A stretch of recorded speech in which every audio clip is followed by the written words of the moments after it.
Have you ever wondered how a group of rebellious colonies, clinging to the edge of a vast, untamed continent, transformed into the most powerful nation the world has ever seen?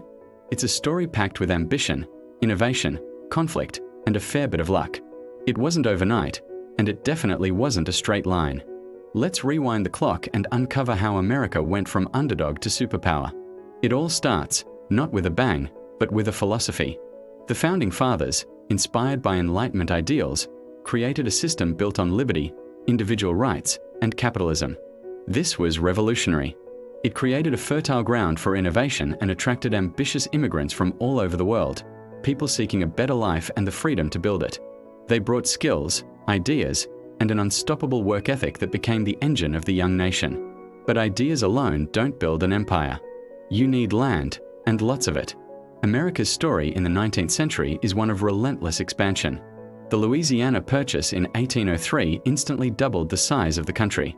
Then came the concept of manifest destiny, the belief that America was destined to stretch from the Atlantic to the Pacific.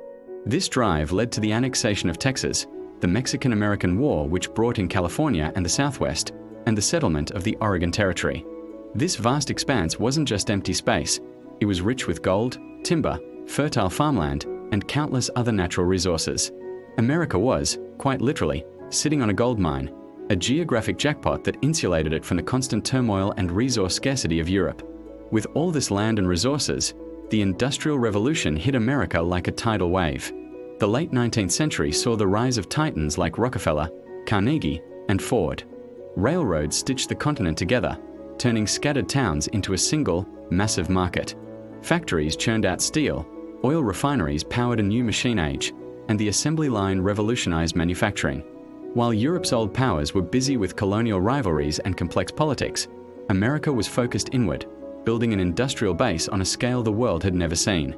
This economic muscle was quietly growing, getting stronger year by year. The 20th century is when the game truly changed. At first, America wanted nothing to do with the world's problems. An isolationist policy was popular.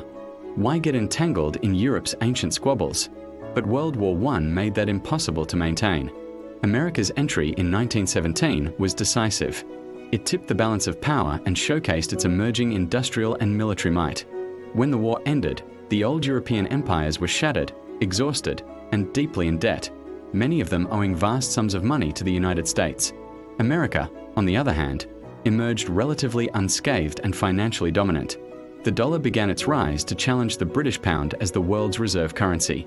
If World War I was the appetizer, World War II was the main course. Before the attack on Pearl Harbor, America was officially neutral, but President Roosevelt astutely turned the nation into the arsenal of democracy. American factories supplied the Allies with a relentless stream of planes, tanks, ships, and guns. This massive industrial mobilization pulled the US out of the Great Depression and supercharged its economy. Then, on December 7, 1941, everything changed. America entered the war, and its full power was unleashed. Millions of men and women mobilized. The industrial output was staggering. By the end of the war, American factories had produced more military equipment than all the other combatants combined. While the cities of Europe and Asia lay in ruins, the American mainland was untouched. Once again, America emerged from a global conflict stronger than it went in.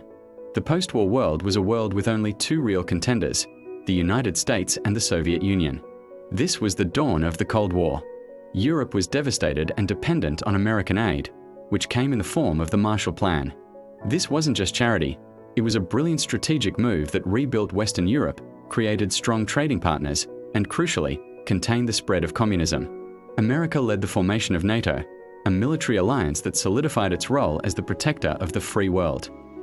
The Cold War was a 40-year struggle for global influence, fought not just with armies, but with economics, technology, and culture. The space race, which put a man on the moon, was a demonstration of technological superiority.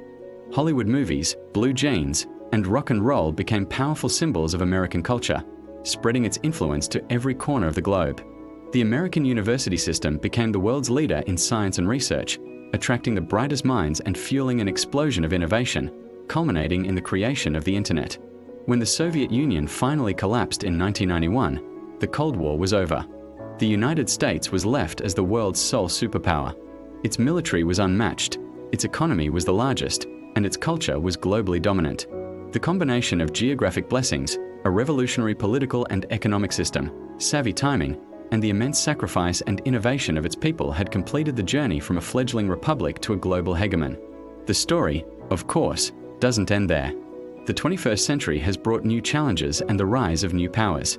But understanding this incredible journey is key to understanding the world we live in today. It's a powerful reminder of how history is shaped by ideas, geography, and pivotal moments that change the course of nations forever. Thanks so much for watching. If you found this journey through history interesting, please hit that like button and subscribe for more deep dives into the stories that shaped our world. See you in the next video.